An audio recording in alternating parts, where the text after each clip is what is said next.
Welcome to Beyond Beauty, the Professional Beauty Association's podcast, where we take a deeper look inside the minds and hearts of the amazing artists in our professional beauty industry. I'm Leslie Perry, your host, and today I am so thrilled, so excited to have with me my dear friend, Michael DeVellis.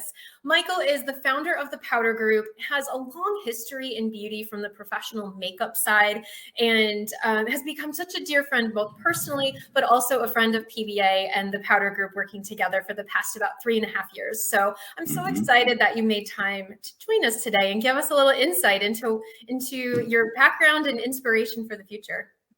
Oh, thank you so much. You know, I adore Leslie Perry and I adore PBA. So I'm super excited and I'm grateful to be chatting with you guys today. Yeah. So for those who maybe don't know all about Michael, give us like the background of how you started. And I know your story about being involved in MAC Cosmetics and how that kind of led to the Powder Group. But if you could just give us like the quick version of Michael. Wow, 30 years in a quick version. That's going to be tough. But, I always joke when I say, 30 years, and then I realize that, a great majority of the folks that are sitting in front of me in a room or who are listening to a virtual program aren't even 30. Aren't even 30? and so I started before y'all were born, if you're not 30 yet. I did start, as Leslie mentioned, at MAC Cosmetics. I was actually living in the Hartford area in Connecticut and was not in the beauty industry. I had lots of friends in hair and makeup, but I was not personally. I did event production. I was in retail, visual display, things like that. And it just kind of fell into my lap. A good friend did not take a job managing the brand new MAC at West Farm small store. So I said, this could be interesting. Fast forward, got that job, managing a MAC store. I knew I wanted to be in New York. I grew up in Connecticut, in New York constantly.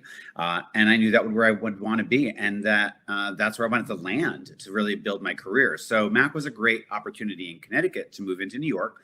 I moved into New York to open the Saks Fifth Avenue account for the company. And then a few months later was asked to become operations manager for the region. So I took on that role. Still, where's the pro beauty coming from, right? You're saying, well, about a year after that, not even, Frank Toscan, who is one of the founders of MAC, sat me down and said, we have a problem. And when the founder of your company says we have a problem, you think, here's my resignation, company credit card, here's my laptop. It was not the case. He said, we as a company are not focusing on the pro enough. We need to focus our attention back on the pro. They were the reason we started this company, and we need to refocus. I'd love you to lead that charge. And I said, yes. That was my first foray into really focusing on the community of makeup artists, hairstylists, photographers, professionals. Led the program Mac Pro. So we created Mac Pro together, Frank and I. We created a product line. We created a retail environment. We created masterclass programming. And so that was really a point where I said, this is a passionate, heartfelt, really incredibly creative community. And there's not a lot of support for these folks, especially on the makeup side. Now, you guys know on the salon side, you've got a team of people in your room. You've got people working around you. You've got support. You've got education. You've got brands who are focused for decades on education because they need you to promote their products and use them. Cosmetics and makeup wasn't doing that at the time. And this is, again, going back 30, 25, 24, 23 years ago. So I spent the great majority of 10 years with MAC creating and nurturing and promoting the pro beauty and pro makeup artistry side of that business. At a certain point, I thought to myself, this is amazing. But at the end of the day, with any brand who's promoting their product through services and programs, it was about selling lipstick and foundation. And I thought to myself, there's all this heart in this community of pro makeup artists, but there's no core. If you're a union member, you've got a core. If you're a MAC Pro member at the time, you've got another core, but it's about product. Nothing wrong with that. But what I wanted to do was start an organization, a community of folks who actually were just about supporting each other, connecting, inspiration, education, making sure that they have the right tools, the right products. And so I created the Powder Group 19 years ago. It'll be our 20th anniversary next year, which again, Some of you aren't 20. So that's where we landed at the Powder Group. In the interim, I launched a trade show called the Makeup Show. I was the founder of that show, and then I actually sold that show to my partners about 5-6 years into that partnership, and then moved on to a vice presidential role at Makeup Forever. You guys love that brand, I'm sure. Looking after pro and retail. Then a couple years later, and this is a life lesson, right?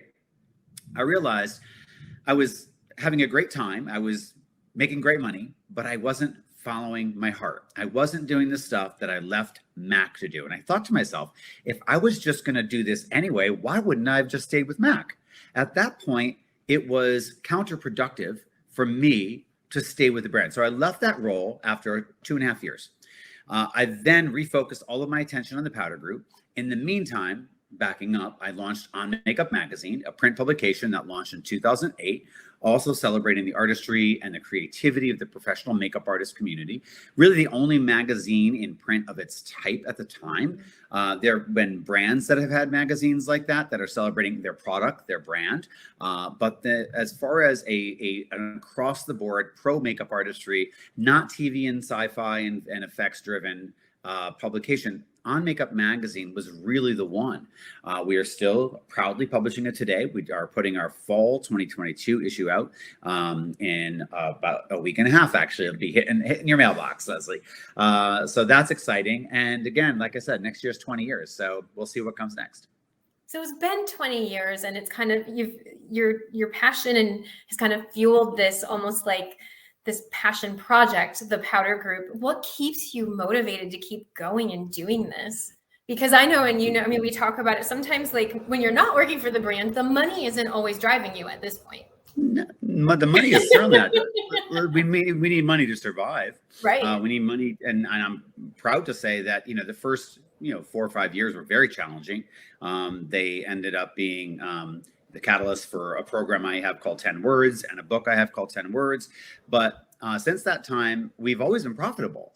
But, as people saw this idea of education and community and pro makeup artists being a focus, as people outside of the Powder Group and some brands and unions saw that, other people said, hey, that's a good idea. So as my business grew, competition grew, lots of other folks started doing things like this, often imitated, never outperformed and never matched, of course.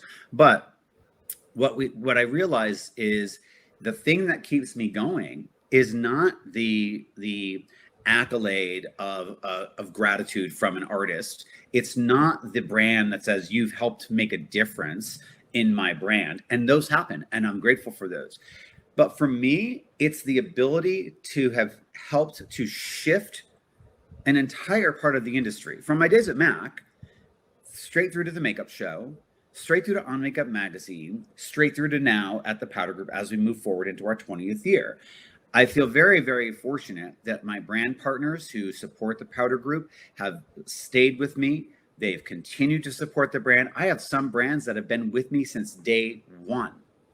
Day one. Mac, Cinema Secrets, Face Atelier. Brands that have never said no, not to an ad in the magazine, not to a sponsorship of a program, not to participating in something we're doing. They believe in what we're doing, and they believe that it's shifted and helped to change this part of the industry. So for me, that's what keeps me going. I had, during the pandemic, we all had a lot of time to think, and we all had a lot of time to try to move forward. And that terrible word pivot, I like to say evolve. But I realized during that time, Leslie, was I don't want a plan B. I don't want a plan B. I'm not done yet.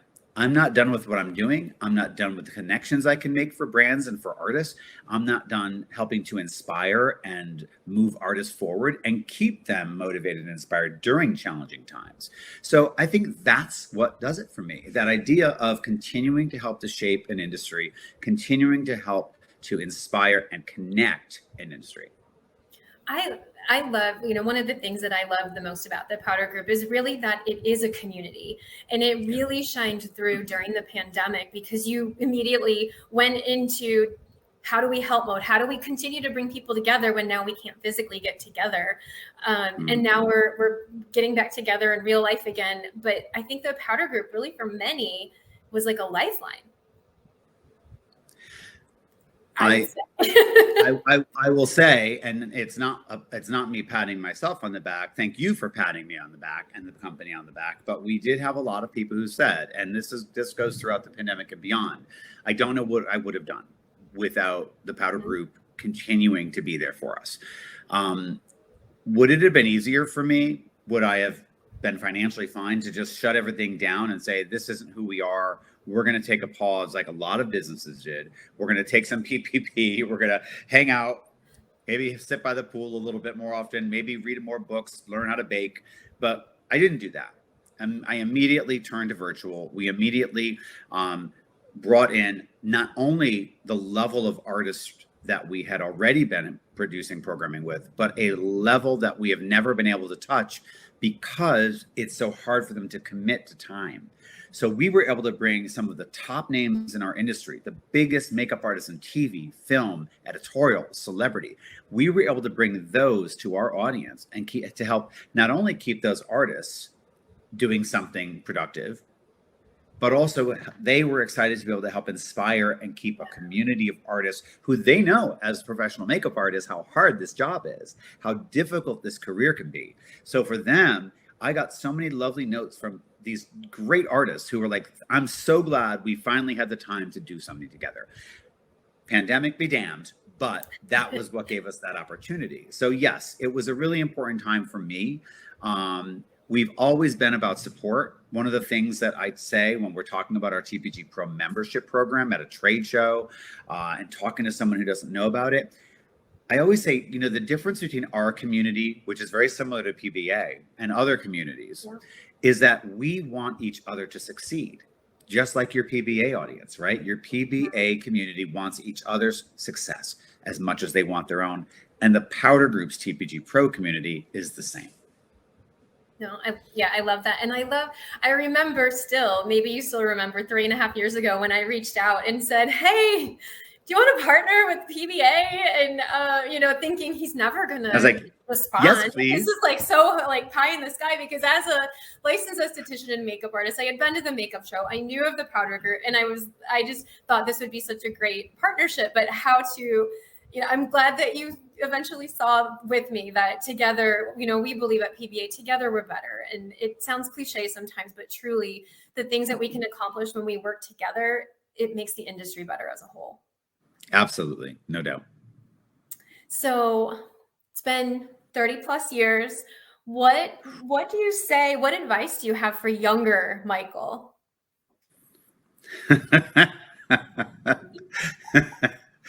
There's a few things.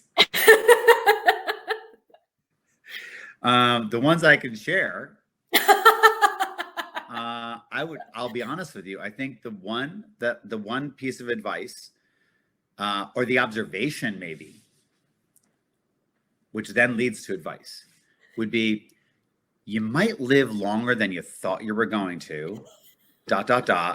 So save more money. Save more money. Yeah.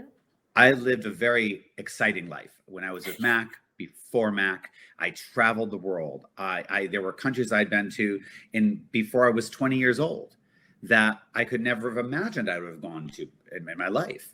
I've been very fortunate, but that comes with a financial cost, right?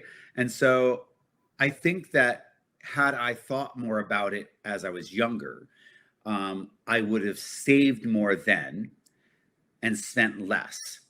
That said, I don't regret any aspect or any step in my life, including that, because without every single one of those pieces of my life, every trip, every time, every relationship I created because of what I was doing and how I was spending money, which was in most cases in some way work related, especially once I launched the Powder Group, I think that I would not be here sitting talking with you and your community right now. I would, the things that I did, the things I created couldn't have happened if my path hadn't unfolded the way it did. So regrets? No. But if I was going to talk to my younger self, I might say, do it all, but maybe put a little more aside. That's really practical. I was not anticipating that answer. Well, there was other things I think you probably would have anticipated that I can't share. That's fine. Because you've known me for a while. So this opportunity for another spend time. less, behave more. Let's put it that way. Spend less, behave more. Okay, it's good. It's good. What do you think? Is there anything missing in beauty today, the professional beauty realm, that you think, man, we need to work on that? It's a loaded question. I like it. It's a good question. I think it depends on who I'm speaking to. If I'm speaking, and I'm not a generationalist. I don't talk about Gen X and millennials and this and that. But there's a perspective now, today in 2022, post-pandemic aside, but I do think that led into part of this,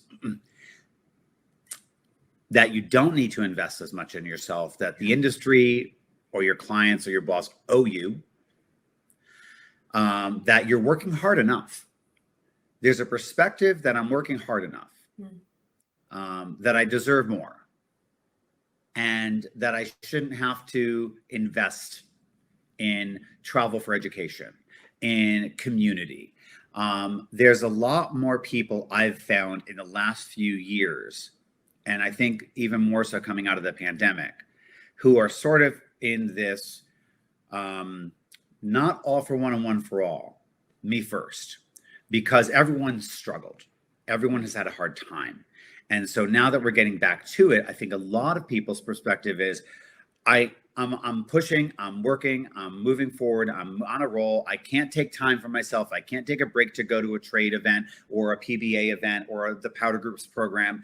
I can't spend money on that because I shouldn't have to, because I've done enough already, and you've never done enough. And I think that's a perspective in beauty that goes across. And I have a lot of salon owner friends. I've got a lot of brand owner friends. And I think people's expectation of how difficult or easy developing their career should be has shifted. So I think what the beauty industry needs now, from a certain perspective, is a little bit of a reality check that those things are equally important to technique and skill and marketing and social media. What I think is also missing is, and it sounds a little bit ironic, because you cannot do a job in the professional beauty industry without physically being present with your client. You can't do hair without being in front or back of someone. You can't do makeup. But I think the personal physical touch, that engagement that allows people to get to know you versus what your social media presence is, versus what your reels look like. I am an open book, for good or for bad. And the Powder Group is an open book, for good or for bad. And I want people to understand when there's challenging times, and I want people to understand when there's successes. And I want humility and generosity. But I do think that connectivity where people show their true self is missing a little bit. There's a facade, even in person. We all want to put our social media, Instagram face facade on for all moments. And I think there's a time and a place for it, and that's social media. But in other engagement, I think it's really important to feel that human energy from people. And I think that's starting to be a bit of a miss in a lot of cases. Like, let yourself be vulnerable sometimes. Be honest. Letting yourself be vulnerable, being honest. I think that especially and this again isn't about age or generation, because there may be someone in their 40s or 50s just getting into this business, just like there's someone in their 20s. But I think that especially people just entering into the business, students, people who've been doing this as a side gig for a while, now full-time. I think there's that piece where you feel like you have to be, your strength has to always show, you always have to be on top of it. You can't ever have any vulnerability or humility. You have to have that social media energy and presence. And I think that's a mistake in a lot of cases. So you earlier mentioned your book, 10 Words. And I know that our Beacon students, our Beacon program, love that part of Beacon when you talk through that. Do you have, and I know you had 10 for a reason, but do you have one or two of those words that you feel like really drive you? Community. I think quite obviously it's who we are as the Powder Group. It's why I created the brand. It's why you and I are connected. And long shot. I think long shot also drives me, and it pushes me to, in my coaching that I do, my one-on-ones that I do, pushing people to take those risks. Risk taking isn't one of the 10 words. The long shot is, but a long shot is a risk taking, right? I think that we become uncomfortable with the idea of asking for something that we don't know we'll get. Mm-hmm. I call it like singles bar syndrome, right? Doesn't have to be gay or straight, singles bar. I'm going to approach the person I think is probably on my level. I'm not going to go for the one maybe who I feel is above my level, because I hate rejection, right? Yeah. So this is back when I was single, of course.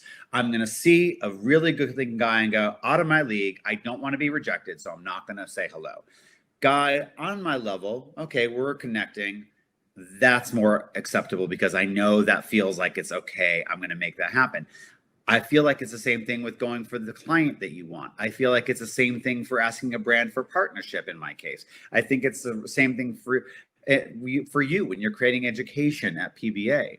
Who is that artist? Who is the educator? Who is the client? I think that taking that long shot, becoming uncomfortable, pushing yourself outside of your boundary, so that way you can actually move forward. There's so many memes and cliches about, you can't move forward while standing still, like XYZ, BDQ, all these things, right? But the idea of moving yourself out of comfort zone is critical. It's critical. I was really comfortable in my job at Mac, well paid. I had almost no expenses. I had an apartment in Toronto and in New York. I was really living large, and I left that job to start my company. That was a big risk. Starting a magazine at a time when print was dying off in some ways was a big risk. Taking a position with a brand like Makeup Forever, when I knew that could potentially ruin my other relationships with 40 other brands I work with. It didn't, but it was a risk. You can't move anything forward without risk taking. So long shot, absolutely, and community, which is the core of everything that we do. Okay, I love it. All right, final question. Do you have a next big thing? You working on anything you want to share? Share some. My next big thing for me personally is the Artist Summit 2023, because we had decided a little while back that we enjoy the Artist Summit. It's a 3-day program plus a couple of supplementary hands-on workshop days where we have a series of 15 to 18 speakers, panels, discussions about inspiration, creativity, wellness, the career of the professional industry, whether it be from a brand standpoint or an artist standpoint. And we've been producing this program since 2008. However, in this iteration of it, which is in Provincetown since 2013. So we thought this has been great, but let's move on to something else. And then I was like, man, it's my 20th anniversary next year. Man, I love that program. So I'm so excited to have announced recently that we are actually back in Provincetown for the Artist Summit 2023, October 1st through 6th. TheArtistSummit.com, thepowdergroup.com. Get all those details as they're launched. Right now, you won't find any details about it because we won't be able to confirm anything till early in 2023, all the details. But we will be there. And that's exciting for me because listen, it's we launched the magazine in 2008. Next year is 15 years. We launched the Powder Group in 2003. Next year is 20 years. The Artist Summit launched in 2008. Next year is 15 years. So it's a big year for us next year. We've got great brands involved with everything we're doing. We've got great artists that are committed to doing stuff with us. We've got great programming that's free, that's virtual, that's in person. We're back to indoors, yes, also, but also in person, workshops. So I think 2023 is the thing for me. That's the next big thing. It's the next big thing. I feel like we're just now coming out of the pandemic. It keeps popping its little head up, and we're going through a lot of stress and challenges in the world and in our lives and in our careers and our industry. And I'm looking at 2023 as something that's going to really push forward, move up, and everybody onward. Love it. That's like the best way to end, I think, is the hope and excitement for the what's to come in 2023.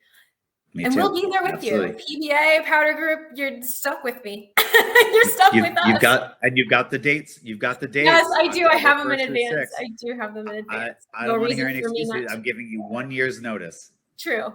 Sounds good. All right. Well, Awesome. thank you again. It's always a pleasure. I really appreciate you being here with us today, but also just for your continued partnership and sense of community that you help us extend to professional makeup artists and hairstylists in the industry. Oh, thanks for having me. I appreciate you as well. Thanks so much. We'll see you soon. See you, Bye. babe.